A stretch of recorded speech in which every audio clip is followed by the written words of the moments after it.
The Fir Tree by Hans Christian Andersen is a classic Christmas tale that focuses on the importance of enjoying what life brings your way. The poor fir tree in the short story is so eager to grow up that all of the important and happy milestones of life are ignored. Many people say this is a deeply pessimistic fairy tale, but I humbly believe it is a positive one because it focuses on the beauty of life. During the holiday season, it is important to be grateful for what you have and to try and enjoy the moment. Every day counts. From Ecclesiastes, "Rejoice, O young man, in thy youth, and let thy heart cheer thee in the days of thy youth, and walk in the ways of thine heart, and in the sight of." I hope that you will enjoy this Christmas fairy tale. If you're enjoying this reading from Friendly Frog Press, please make sure to subscribe and hit that like button. The Fir Tree by Hans Christian Andersen, narrated by Beauheart. Out in the woods stood a nice little fir tree. The place he had was a very good one. The sun shone on him. As to fresh air, there was enough of that. And round him grew many large-sized comrades, pines as well as firs. But the little fir wanted so very much to be a grown-up tree. He did not think of the warm sun and of the fresh air. He did not care for the little cottage children that ran about and prattled when they were in the woods looking for wild strawberries.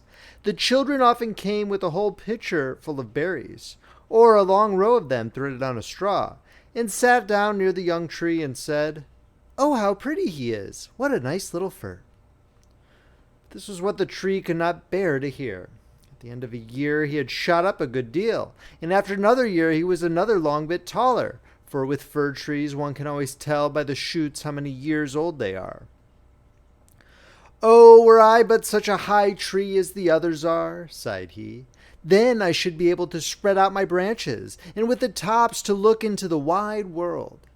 Then would the birds build nests among my branches, and when there was a breeze I could bend with as much stateliness as the others." Neither the sunbeams, nor the birds, nor the red clouds, which morning and evening sailed above him, gave the little tree any pleasure. In winter, when the snow lay glittering on the ground, a hare would often come leaping along and jump right over the little tree. Oh, that made him so angry. But 2 winters were past, and in the third the tree was so large that the hare was obliged to go around it.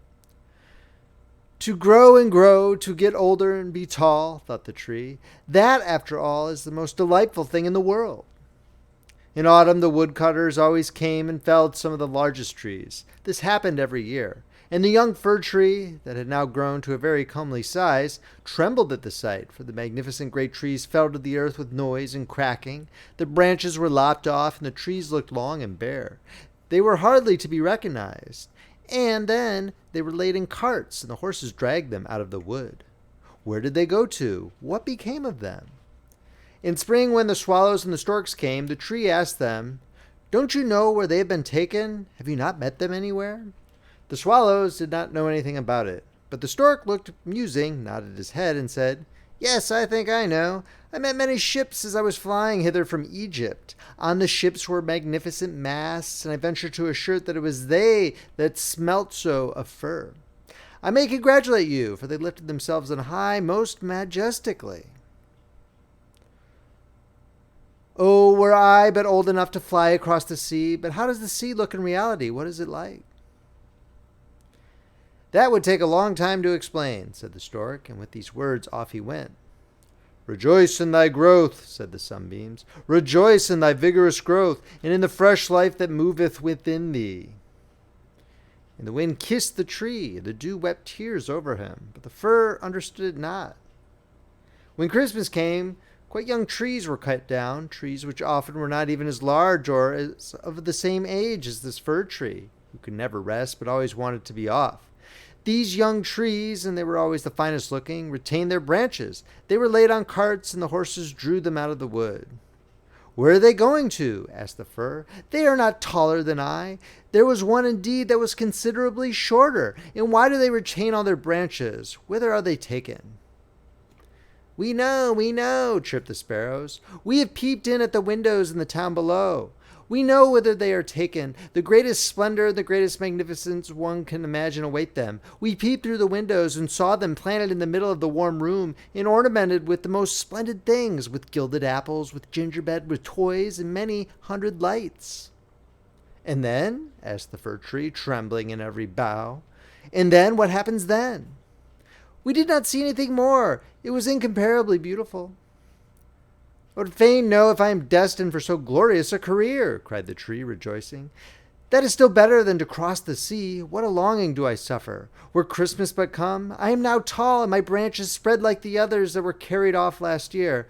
Oh, were I but already on the cart! Were I in the warm room with all the splendor and magnificence! Yes, then something better, something still grander will surely follow. Or wherefore should they thus ornament me? Something better, something still grander must follow. But what? Oh, how I long, how I suffer! I do not know myself. What is the matter with me?" "Rejoice in our presence," said the air and the sunlight. "Rejoice in thy own fresh youth." But the tree did not rejoice at all. He grew and was green both winter and summer. People that saw him said, "What a fine tree!" And towards Christmas he was one of the first that was cut down. The axe struck deep into the very pith.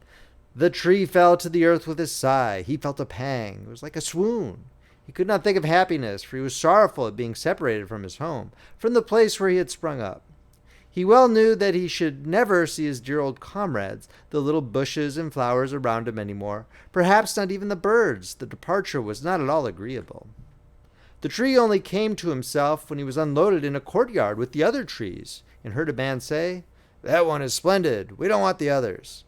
Then 2 servants came in rich livery and carried the fir tree into a large and splendid drawing room. Portraits were hanging on the walls, and near the white porcelain stove stood 2 large Chinese vases with lions on the covers. There, too, were large easy chairs, silken sofas, large tables full of picture books and full of toys worth hundreds and hundreds of crowns. At least the children said so. And the fir tree was stuck upright in a cask that was filled with sand, but no one could see that it was a cask, for green cloth was hung all around it, and it stood on a large gaily colored carpet. Oh, how the tree quivered! What was to happen? The servants, as well as the young ladies, decorated it. On one branch there hung little nets cut out of colored paper, and each net was filled with sugar plums. And among the other boughs gilded apples and walnuts were suspended, looking as though they had grown there. And little blue and white tapers were placed among the leaves. Dolls that looked for all the world like men, the tree had never beheld such before, were seen among the foliage, and at the very top a large star of gold tinsel was fixed. It was really splendid, beyond description splendid. "This evening," they all said, "how it will shine this evening." Oh, thought the tree, if this evening were but come, if the tapers were but lighted, and then I wonder what will happen. Perhaps the other trees from the forest will come to look at me. Perhaps the sparrows will beat against the window panes. I wonder if I shall take root here, in winter and summer stand covered with ornaments. He knew very much about the matter, but he was so impatient that for sheer longing he got a pain in his back. And this with trees is the same thing as a headache with us. The candles were now lighted. What brightness! What splendor! The tree trembled so in every bough that one of the tapers set fire to the foliage. It blazed up famously. "Help! Help!" cried the young ladies, and they quickly put out the fire. Now the tree did not even dare tremble. What a state he was in! He was so uneasy lest he should lose something of his splendor that he was quite bewildered amidst the glare and brightness, when suddenly both folding doors opened and a troop of children rushed in, as if they would upset the tree. The older person followed quietly. The little ones stood quite still, but it was only for a moment. Then they shouted that the whole place re-echoed with their rejoicing. They danced around the tree, and one present after the other was pulled off. What are they about? Thought the tree. What is to happen now? The lights burned down to the very branches, and as they burned down, they were put out one after the other, and then the children had permission to plunder the tree. So they fell upon it with such violence that all its branches cracked. If it had not been fixed firmly in the ground, it would certainly have tumbled down. The children danced about with their beautiful playthings. No one looked at the tree except the old nurse, who peeped between the branches, but it was only to see if there was a fig or an apple left that had been forgotten.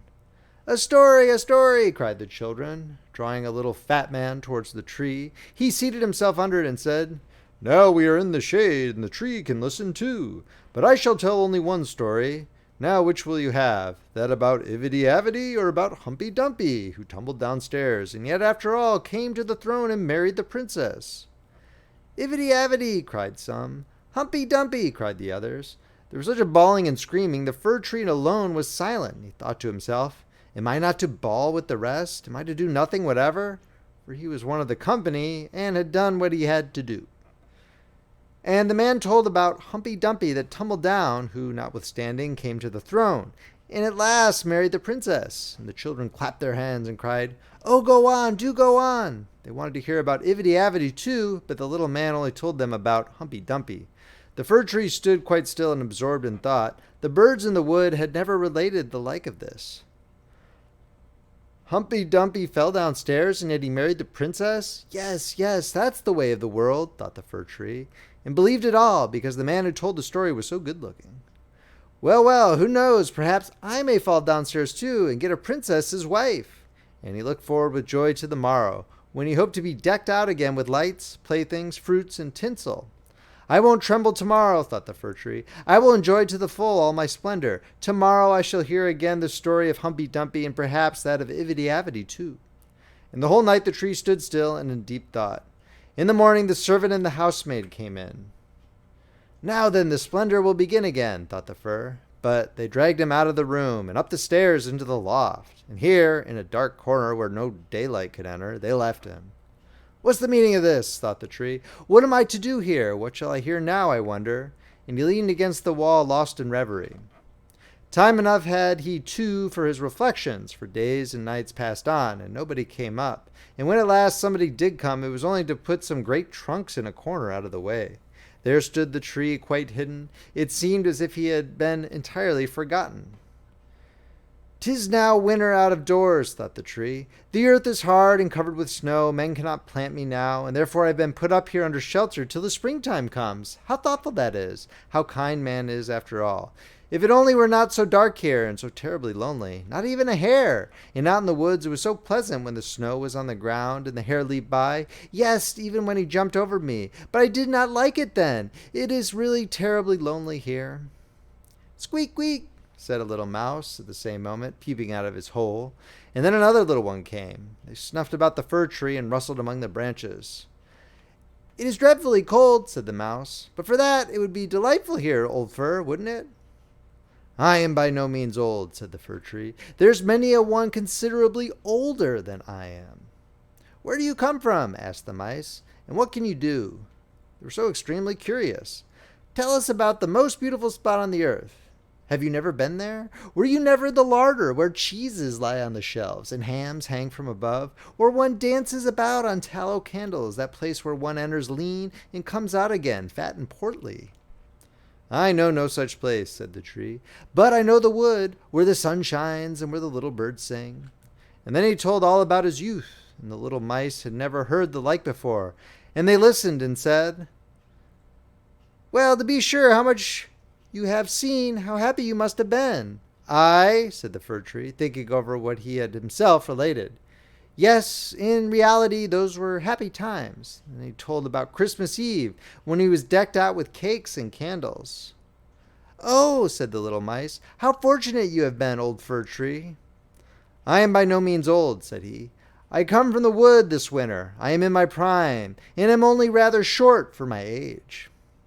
What delightful stories you know, said the mice. And the next night they came with 4 other little mice, who were to hear what the tree recounted. And the more he related, the more he remembered himself, and it appeared as if those times had really been happy times. But they may still come, they may still come. Humpy-Dumpy fell downstairs, and yet he got a princess. And he thought at the moment of a nice little birch tree growing out in the woods. To the fir, that would be a real charming princess. Who is Humpy-Dumpy? Asked the mice. So then the fir tree told the whole fairy tale, for he could remember every single word of it. And the little mice jumped for joy up to the very top of the tree. Next night, 2 more mice came, and on Sunday 2 rats even. But they said the stories were not interesting, which vexed the little mice. And they too now began to think them not so very amusing either. Do you know only one story? Asked the rats. "Only that one," answered the tree. "I heard it on my happiest evening, but I did not then know how happy I was." "It is a very stupid story. Don't you know one about bacon and tallow candles? Can't you tell any larger stories?" "No," said the tree. "Then goodbye," said the rats, and they went home. At last the little mice stayed away also, and the tree sighed. "After all, it was very pleasant when the sleek little mice sat round me and listened to what I told them. Now that too is over. But I still take good care to enjoy myself when I'm brought out again." "But when was that to be?" "Why, one morning there came a quantity of people and set to work in the loft. The trunks were moved, the tree was pulled out and thrown, rather hard it is true, down on the floor. But a man drew him towards the stairs, where the daylight shone. Now a merry life will begin again, thought the tree. He felt the fresh air, the first sunbeam, and now he was out in the courtyard. All passed so quickly. There was so much going on around him. The tree quite forgot to look to himself. The court adjoined a garden, and all was in flower. The roses hung so fresh and odorous over the balustrade. The lindens were in blossom. The swallows flew by and said, "Curvet, my husband is come." But it was not the fir tree that they met. "Now then, I shall really enjoy life," said he exultingly, and spread out his branches. But alas, they were all withered and yellow. It was in a corner that he lay, among weeds and nettles. The golden star of tinsel was still on the top of the tree, and glittered in the sunshine. In the courtyard some of the merry children were playing, who had danced at Christmas round the fir tree, and were so glad at the sight of him. One of the youngest ran and tore off the golden star. "Only look what is still on the ugly old Christmas tree," said he, trampling on the branches so that they all cracked beneath his feet. And the tree beheld all the beauty of the flowers and the freshness in the garden. He beheld himself and wished he had remained in his dark corner in the loft. He thought of his first youth in the wood, of the merry Christmas Eve, and of the little mice who had listened with so much pleasure to the story of Humpy Dumpy. "'Tis over, 'tis past," said the poor tree. "Had I but rejoiced when I had reason to do so, but now 'tis past, 'tis past." And the gardener's boy chopped the tree into small pieces. There was a whole heap lying there. The wood flamed up splendidly under the large brewing copper, and it sighed so deeply. Each sigh was like a shot. The boys played about it in the court, and the youngest wore the gold star on his breast, which the tree had had on the happiest evening of his life. However, that was over now. The tree gone, the story at an end. All was over. Every tale must end at last. The end. If you enjoyed this reading, please make sure to subscribe, hit that like button, and check out friendlyfrogpress.com, where you can see where our collection of ebooks, paperbacks, and audiobooks are available. Friendly Frog Press, where the classics come alive. This is Paul Beauheart, signing off.